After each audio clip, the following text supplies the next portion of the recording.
Hello and welcome to the morning bulletin. This is Amina and you're watching HW News English.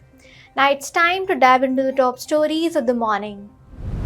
Harvard University has filed a lawsuit against the Trump administration. Harvard is seeking an immediate halt to the federal government's freeze on more than $2.2 billion in grant funding. This legal move escalated amid a standoff between one of the nation's most prestigious universities and the White House. The White House has paused federal fundings to Ivy League schools following President Trump's call for changes. Harvard's lawsuit has named several government agencies, including the Department of Education, Health, Justice, Energy, and the General Services Administration.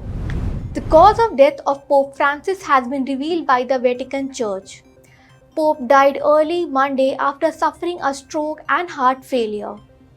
Pope had slipped into a coma before his death.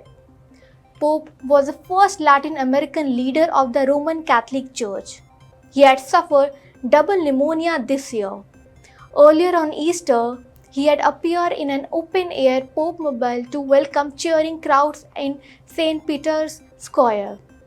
No date has been announced yet for the funeral. The Vatican Church said the funeral would traditionally be expected to occur at some point between Friday or Sunday. Former Maharashtra MLA and NCP leader Zishan Siddiqui has claimed that he has received a death threat via email.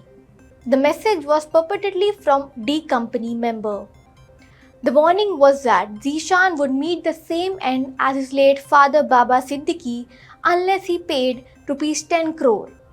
The police have initiated an investigation into the threat and extortion demand case. The police will record Zishan's statement. Russian President Putin has said that Moscow is open to bilateral peace talks with Ukraine. This is for the first time since the war broke out. Putin has expressed willingness to pursue more ceasefire. Putin's remarks come amid growing pressures from Washington to demonstrate a concrete commitment to peace. Well, that's all for the morning bulletin. Till then, keep watching HW News English and download our app News Shorts to get the latest news and updates.